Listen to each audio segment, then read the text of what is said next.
भाई लोग एक चीज समझ में नहीं आ रहे हैं, ऋषभ पंत दिल्ली के तो है, लखनऊ सुपर जायंट के कैप्टन है।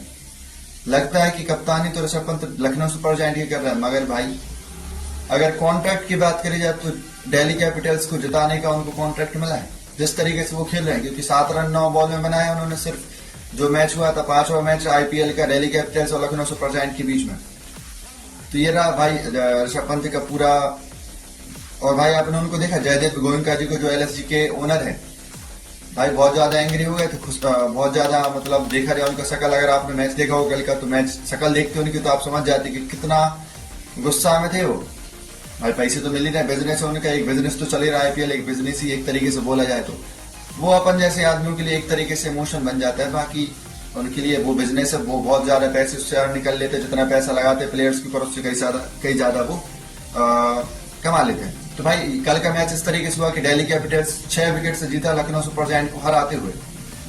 इसकी पूरी कहानी हम जानने वाले हैं कैसे क्या हुआ। तो नमस्कार दोस्तों, एकाना स्टेडियम में ये बात हुई, ये पूरे मैदान था एकाना स्टेडियम। कल जो हुआ उसको देखकर नवाबों के शहर में खलबली मच गई। लखनऊ सुपर जायंट जो लखनऊ जो है उसको बोला जाता है नवाबों का गढ़, मगर भाई दिल्ली के या फिर दिल्ली के जो बच्चे हैं, दिल्ली के जो अपन बोल सकते नॉर्मल आदमी, लखनऊ के तो जो नवाब हैं मगर यहाँ के तो सब नॉर्मल आदमी, इन्होंने खलबली मचा दी लड़कों ने पूरी लखनऊ में, इमोशनल कर दिया था पूरे स्टेडियम को। अगर आप देखते वहां पे तो आदमी, कई सारे आदमी तो रो रहे थे वहां पे लखनऊ में।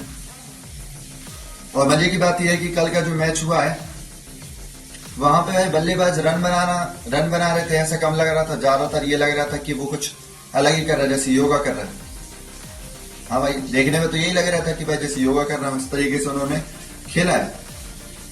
तो भाई अक्षर पटेल ने जब टॉस जीता तो उन्होंने सोचा कि गेंदबाजी चुन ली जाए, क्योंकि एक बार भाई बोर्ड पे अगर मान लीजिए आपको स्कोर लगा दिखता है तो आपके लिए आसान होता है कितने रन, एक भाई टारगेट बन जाता है। मगर बोर्ड पर अगर मान लो रन बने और पावर प्ले अगर मान लो आपने एक्सीड नहीं किया, उसको अगर मैक्सिमाइज नहीं किया, तो फिर बोर्ड पर लगे रह जाते रन और आप हार जाते। मगर अक्षर पटेल के जो नौजवान थे, नवाब थे जो, उन्होंने भाई ऐसा होने नहीं दिया।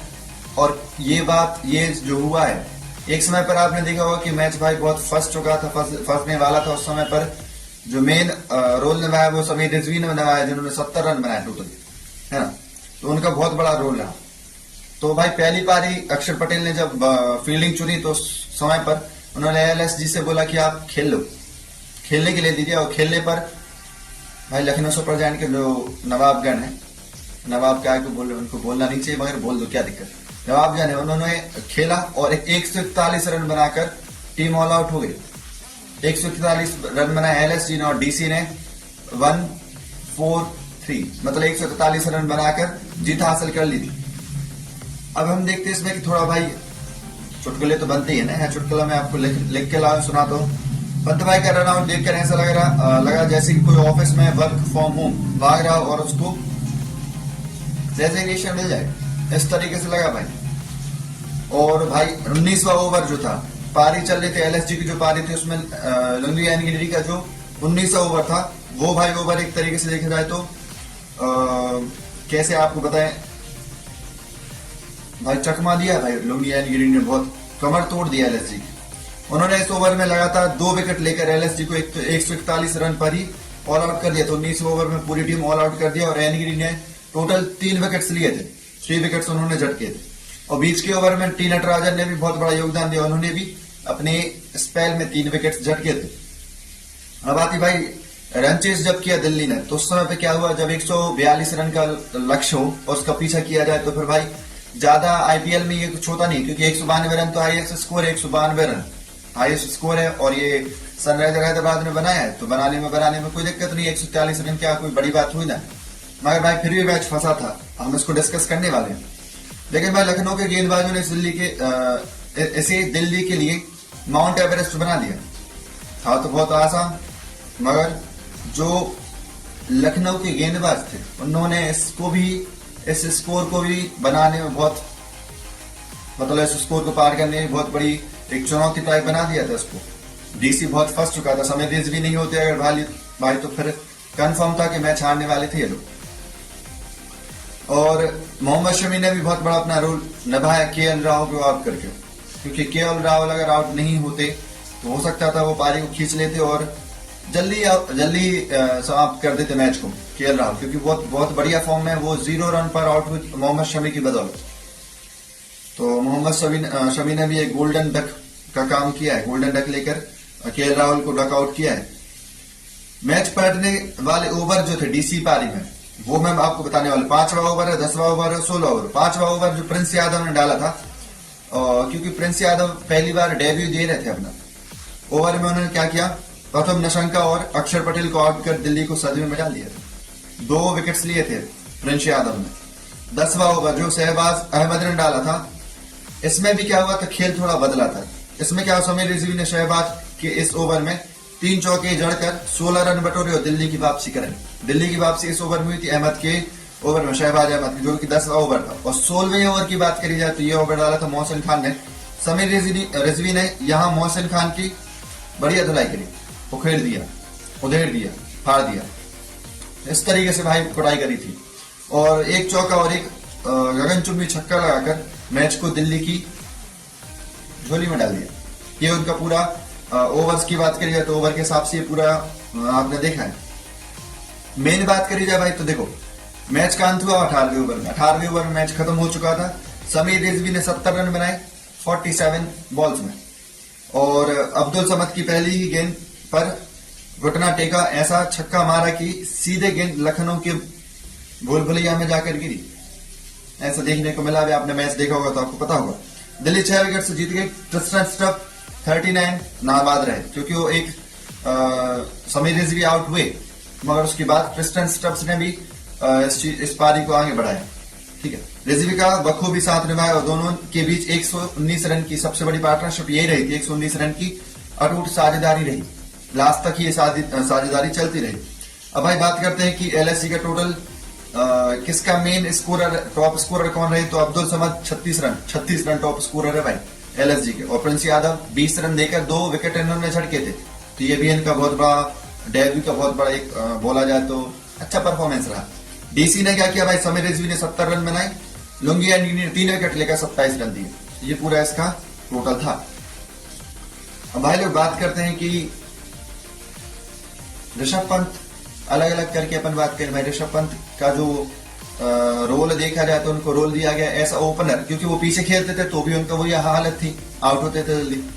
उनको आगे किया, आगे जब खेलने आए तो आगे भी उनका ये हालत रहा। 7 रन बनाकर 9 पे आउट हो गए, 9 बॉल्स में आउट हो गया वो भी।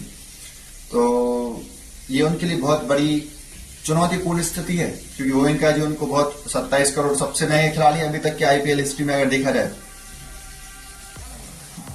दबंग अंदाज में उन्होंने कप्तानी तो करी थी, मगर दबंग अंदाज में वो खेल नहीं पाए और आउट हो गए। जैसे भाई, जैसे अपन देखते ना, जैसे स्पीड से कोई ट्रेन आई और बहुत स्पीड से चली गई, जैसे आए थे ऋषभ पंत उतनी ही स्पीड से वापस डगआउट में पहुंच गए थे। इसके बाद हम देखते भाई लखनऊ जो थी उसमें प्लेयर्स की कमी नहीं है, प्लेयर्स बढ़िया है उसमें, क्योंकि निकोलस पूरन है और देखा जाए तो एडन मार्करम है और मिशबास है और ये ऋषभ पंत खुद भी है, आयुष बदौनी, ये सारे प्लेयर्स हैं उसमें, प्लेयर्स की कमी नहीं है। मगर भाई कोई भी नहीं चला कल दिन इतना खराब था एलएसजी का कि कुछ पूछो मत। ये रहा भाई केएल राहुल की अगर देखा जाए तो भाई इस आईपीएल मैच के पहले जो उन्होंने डोमेस्टिक मैचेस जितने भी खेले हैं उन सब में बहुत बढ़िया उन्होंने काम किया है, रन्स बनाए हैं अपनी टीम्स के लिए डोमेस्टिक मैचेस में। मगर कल के मैच में 0 पर आउट हुए, उनकी किस्मती समझो ये कि आउट हो गए।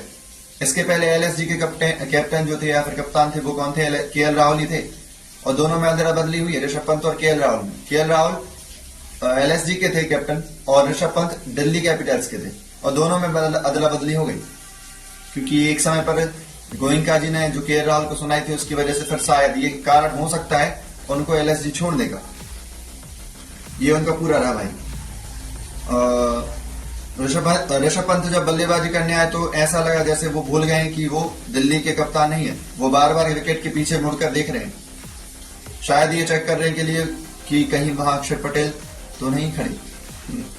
कप्तानी में तो उन्होंने लखनऊ के भूल भुलैया जैसे जाल बने, लेकिन खुद बल्लेबाजी में चिकनकरी का काम करके अधूरा काम ही करके छोड़ गए, ऐसा देखने को मिला। 13वां ओवर भाई अक्षर पटेल ने जो डाला था, अक्षर पटेल का ओवर भाई जैसे जानते हो बापू, उनको बोला जाता बापू, नाम के बापू है वो, जल्दी जल्दी नहीं करते, स्लो करते। 13वां ओवर बहुत ज्यादा समय लगा उसको करने में, टाइम बहुत ज्यादा लगा। मोहम्मद शमी की बात करी जो भाई, शमी भाई क्या स्विंग थी भाई, क्या स्विंग डाला था के राहुल को। बॉल ऐसा जा रहा था भाई सामने, लग ऐसा रहा था कि भाई वो चौराहा जाएगा, वो घुस गया सीधा ट्रक में। रास्ता थी सामने, रास्ते में से भाई इतनी ज्यादा स्विंग हुई गेंद कि के राहुल के विकेट्स को लाके सीधी निकल गई। अब अगर भाई बात करी जाए समी रिजवी, तो उनके तो कोई कहना ही नहीं है भाई, जिस तरीके से उन्होंने 70 रन बनाए हैं 47 बॉल्स में, तो ये तो इसके ऊपर कोई भी कमेंट करना ही नहीं बनता है। तो ये रहा भाई पूरा हाल कल के मैच का। अगर वीडियो अच्छा लगा तो वीडियो लाइक जरूर करें, चैनल को सब्सक्राइब करें, क्योंकि आपका एक सब्सक्रिप्शन ही मोटिवेशन देता है हम लोगों को और वीडियोस बनाने के लिए और इन्फॉर्मेशन क्रिकेट के बारे में देने के लिए। तो भाई जय हिंद।